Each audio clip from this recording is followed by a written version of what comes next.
¿Qué pasa? Bienvenidos a la mesa de análisis. Hoy vamos a hacer un preguntas y respuestas. Últimamente me estáis escribiendo muchísimas personas por Instagram, por TikTok y por YouTube preguntándome muchas dudas sobre fermentación. Entonces veo muy importante que las resolvamos aquí todos juntos.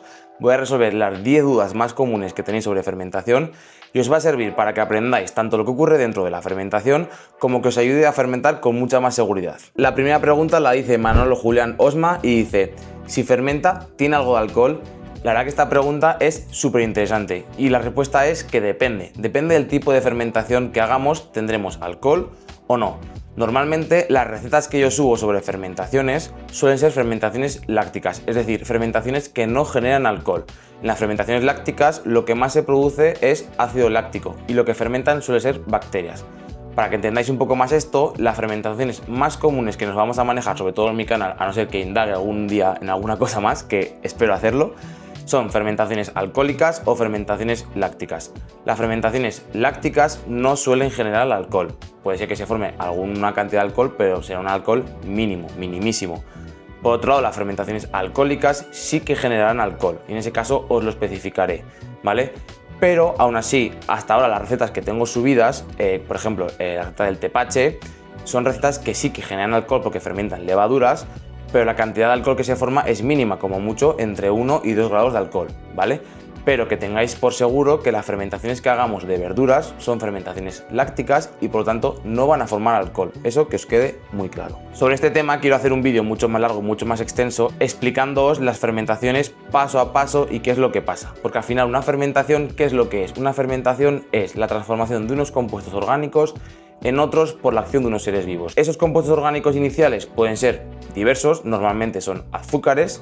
Los microorganismos pueden ser varios, bacterias, levaduras, hongos, mohos, y los productos que se forman pueden ser también muy diferentes: alcohol, CO2, ácido láctico, ácido acético, de todo tipo. Ya os digo que quiero hacer un vídeo mucho más largo porque ya os digo que en este vídeo no cabe porque hay muchísimo del temario del que hablar, pero bueno, quedaos con que las recetas que hacemos en este canal normalmente son fermentaciones lácticas y no generan alcohol. Cuando hagamos una fermentación que sí generemos alcohol, os lo especificaré. La siguiente pregunta es de Tuts y dice: ¿fermentar a temperatura ambiente o en la nevera? Vale, esta pregunta también es súper importante y súper crítica que la entendáis. Una fermentación necesita una temperatura agradable para poder llevarse a cabo. ¿Por qué? Porque lo que fermentan son microorganismos vivos y igual que nosotros, seres humanos, necesitamos una temperatura agradable para poder vivir, los microorganismos dentro de una fermentación también necesitan temperaturas agradables y no demasiado extremas. Es decir, una fermentación se va a llevar a cabo muy bien en torno a unos 15, 20 o hasta incluso 30 grados, ¿vale? Todo que se salga de ahí ya nos estamos pasando un poco de la rosca para la fermentación. ¿La fermentación va a seguir ocurriendo? Sí, va a seguir ocurriendo, pero de manera muy diferente. Si nos pasamos la temperatura por encima de los 30 grados, las fermentaciones van a ser muy rápidas e incluso se pueden llegar a descontrolar. Ahora bien, si la fermentación nos quedamos por debajo de los 15 grados, las fermentaciones van a ser mucho más lentas y puede llegar a no fermentar. Con esto os quiero explicar varias cosas. Lo primero es que tengáis en cuenta la diferencia de temperatura entre invierno y verano, porque normalmente pues todos fermentamos en casa, en la cocina, en una alacena, en la despensa, en donde sea, ¿vale? Ahora, si tenéis un equipo de fermentación controlada que os mide la temperatura y os la mantiene constante, pues eso es perfecto, eso es ideal. Dejadla a unos 20 o 25 grados y la fermentación se llevará a cabo perfectamente. Ahora bien, dentro de casa, si no tenemos nuestros equipos, la temperatura va variando a lo largo del año. ¿Qué es lo que ocurre? Pues que en invierno la temperatura dentro de casa, a no ser que encendamos mucho la calefacción, va a estar un pelín más baja de lo normal, entonces las fermentaciones van a ser mucho más lentas. Que sepáis que una fermentación, que yo digo siempre en torno a unos 5 o 7 días, es por eso, porque dependiendo del lugar donde estéis y la temperatura que tengáis en casa, la fermentación va a variar. Entonces, en invierno, temperaturas más bajas, la fermentación se ralentiza porque los microorganismos están más apagados, y en verano, donde la temperatura sube y dentro de casa podemos tener 26, 27 hasta 28 grados, si no encendemos el aire acondicionado, pues las fermentaciones van a ser mucho más rápidas, ¿vale? Entonces a lo mejor una fermentación que en invierno puede durar 7 días, en verano a lo mejor va a durar 3 o 4. Lo mejor de una fermentación siempre es probar y comprobar y en el momento que te guste, pararla, ¿vale? Entonces, ¿cómo la paras la fermentación? Pues como os he explicado antes, las temperaturas bajas ralentizan muchísimo las fermentaciones. Entonces, meterlo en la nevera lo que hace es paralizar por completo la fermentación. Entonces, a la hora de fermentar, siempre fermentad a temperaturas controladas de unos 20 o 25 grados, sin pasarnos de los 30 y sin bajar de los 15. Y cuando acabe la fermentación, meted siempre el producto a la nevera para que la fermentación se pare y ese producto se quede así como está a lo largo del tiempo. ¿Qué es lo que pasa? Si dejamos el producto fuera de la nevera, la fermentación va a seguir ocurriendo, el producto va a seguir evolucionando. Entonces, como os digo, siempre probad el producto y dejadlo fermentar más o menos en función de cómo esté. Hay productos que es verdad que, por ejemplo, los ajos en miel que yo he hecho en mi canal aguantan muchísimo tiempo fuera de la nevera, siguen evolucionando, pero la fermentación es verdad que llega un momento como que se para y ya no pueden fermentar más. Pero los sabores y las texturas de los ajos y de la miel sí que seguirán cambiando y es un producto que sí que puedes mantener fuera. Al final es importante que entendamos también que la fermentación es conservación y lo que generamos es un medio conservante para el producto. Es decir, si guardamos fuera de la nevera, el producto más o menos se va a mantener, pero va a seguir evolucionando. ¿Vale? Entonces dentro de la nevera nos aseguramos de que la fermentación se para y por lo tanto el producto se mantiene como está cuando acabó la fermentación. Entonces, resumiendo un poco, la fermentación es siempre fuera de la nevera a unos 20 o 25 grados y cuando hayan terminado lo metemos a la nevera para parar esa fermentación. Siguiente pregunta, Euno Calderón dice, ¿tiene que llevar azúcar o lo puede edulcorar? Vale, pregunta también súper interesante y que me hacéis muchísimos. Una fermentación, cuando añadimos azúcar, es para que las levaduras o bacterias se coman ese azúcar, lo usamos como alimento, ¿vale? Entonces, son lo que se conocen como azúcares fermentables. Son moléculas mucho más pequeñas, por así decirlo, y que son asimilables por estos microorganismos. En cambio, si usamos edulcorantes, son azúcares que no son fermentables, moléculas mucho más grandes, más complejas, entendedme que no me voy a poner técnico aquí, sino que son azúcares que no van a poder comerse las levaduras y las bacterias. Entonces, si yo os propongo una receta de una fermentación y os pongo que uséis azúcar y lo cambiáis por un edulcorante, eso no va a fermentar o no va a fermentar del todo correcto. ¿Por qué? Porque los azúcares que vais a poner allí no son nada comestibles por los microorganismos que yo os recomiendo. Yo entiendo que a lo mejor podéis pensar que no queréis poner azúcar por el hecho de no poner azúcar, pero ¿qué es lo que pasa? Que en una fermentación, como os he explicado al principio del vídeo, es una transformación de unos compuestos orgánicos en otros compuestos orgánicos. Entonces, el azúcar que pongamos se va a transformar en otros. Todo el azúcar, o prácticamente todo, se va a transformar en otro compuesto. Por lo tanto, al final de la fermentación ya no tendremos azúcar. Así que de base, no os preocupéis por poner azúcar, porque se va a transformar en gran mayoría. Mi recomendación es que uséis siempre azúcar que sea azúcar no refinado. Es un azúcar que está mucho mejor y mucho menos tratado, y es mejor para las levaduras. El azúcar del supermercado os sirve y os va a valer, y va a funcionar perfectamente. Pero si usáis un azúcar de caña sin tratar, va a ser mucho mejor para vuestro cuerpo y para los microorganismos. También podéis utilizar azúcar moreno o sustituir por miel. La miel también es un producto que contiene azúcar como tal y son azúcares fermentables por los microorganismos. Pero ¿qué es lo que pasa? Que el azúcar blanco no refinado es un azúcar que no aporta ni sabor ni aroma y sin embargo el azúcar moreno o la miel sí que aporta ya colores, sabores y aromas diferentes que a lo mejor no queremos en ese tipo de fermentación. Podéis sustituirlo. Al final la fermentación es probar y hacer lo que más te guste, ¿vale? Pero yo os cuento lo que hay. Azúcares sí, edulcorantes no. Rafa nos dice, ¿es normal que al abrirla para dejar escapar el gas huela un poco fuerte? Llevo 4 días de fermentación y hoy está oliendo un poco. Rafa nos hizo esta pregunta dentro del vídeo del tepache.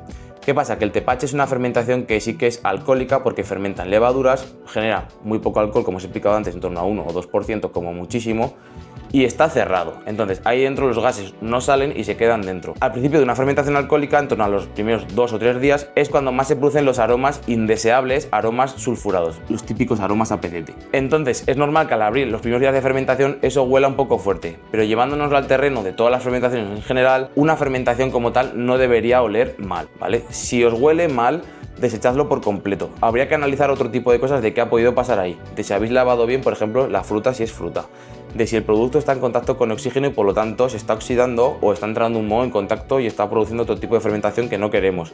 Si el bote no cierra bien del todo o si es una fermentación en abierto, igual el bote no estaba del todo limpio. Ya os digo que sin saber el contexto, por ejemplo, de Rafa o de muchas otras personas, es muy difícil daros una respuesta exacta, pero por lo general que entendáis que una fermentación no tiene por qué oler mal y si huele mal, mi recomendación es que lo desechéis por completo y empecéis de cero con botes limpios, bien cerrados si hay que cerrarlos y con los productos en muy buena condición ya puede ser lo más limpio posible. Azcaladro nos pregunta, ¿y lo dejo a oscuras o a la luz?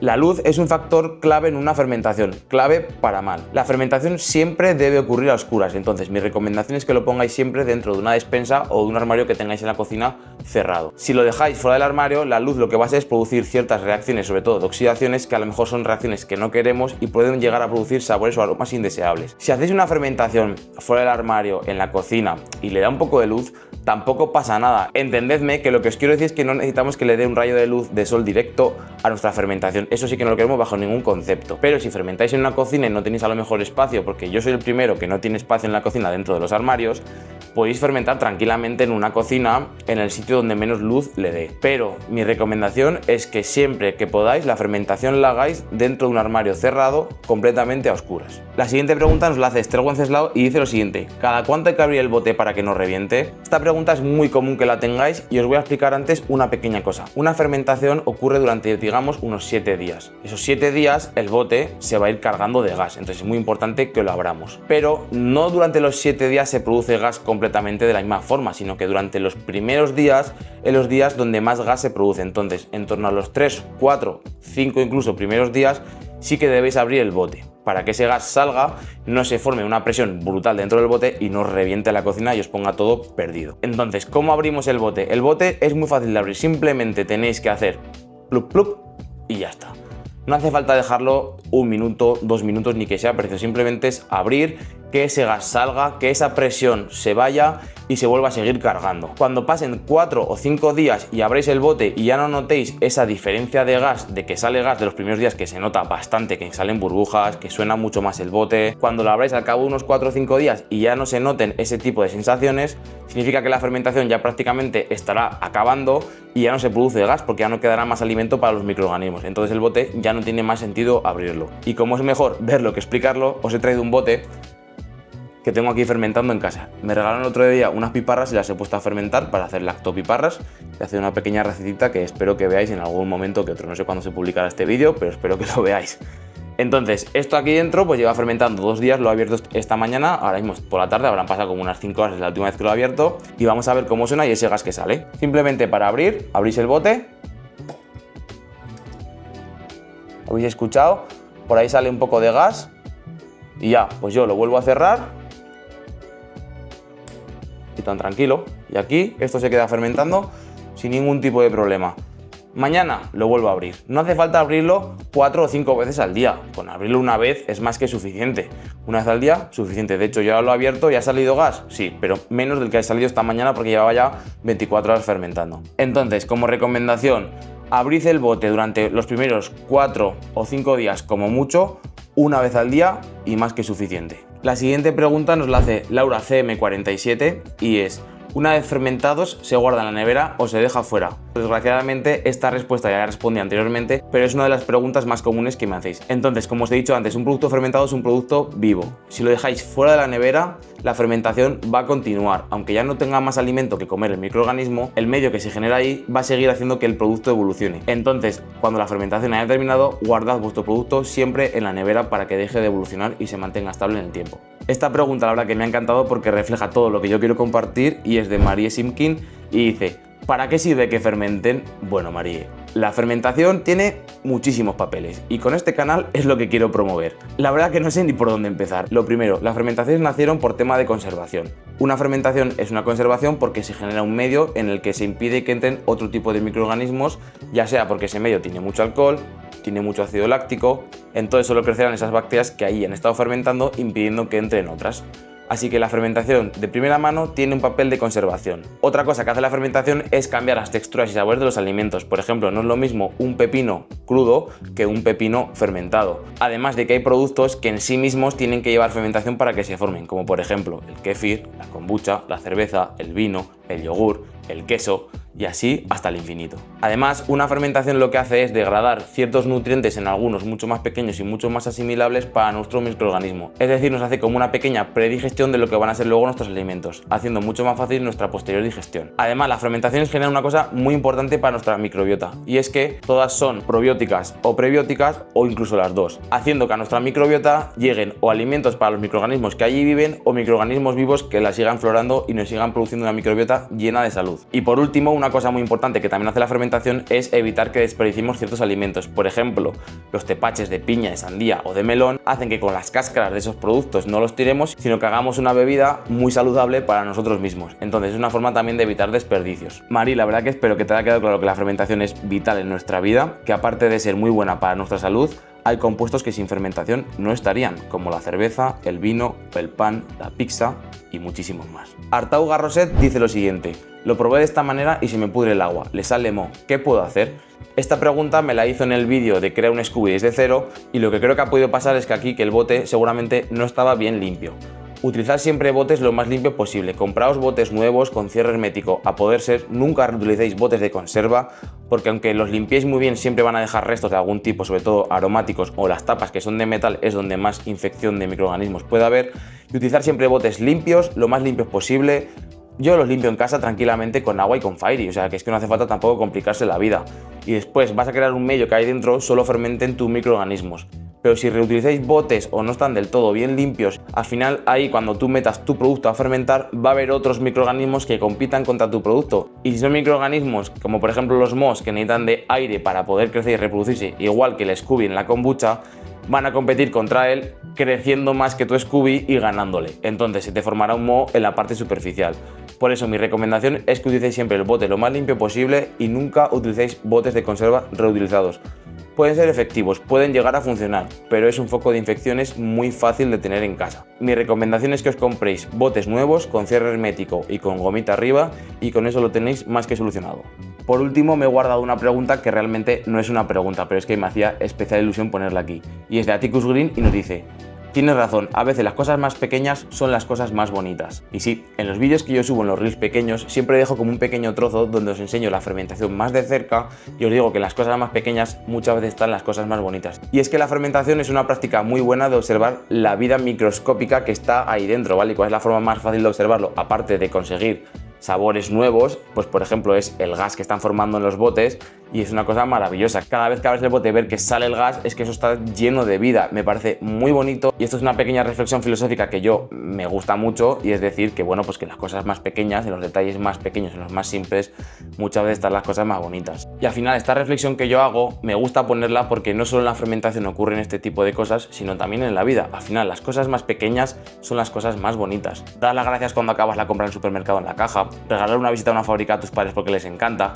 llamar a un amigo que hace tiempo que no lo ves y tomarte una cerveza con él y preguntarle qué tal la vida.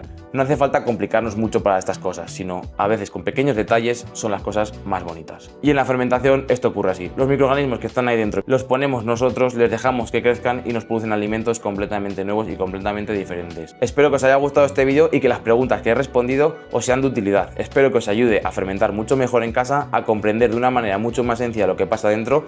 Ya os digo que haré un vídeo sobre esto. Y nada, si tenéis más dudas dejadme en los comentarios, dale like al vídeo, suscribiros porque me ayudáis un montón, pedidme una camiseta de Brewtank también porque también me ayuda muchísimo y nada, que nos vemos en el siguiente vídeo. Chao.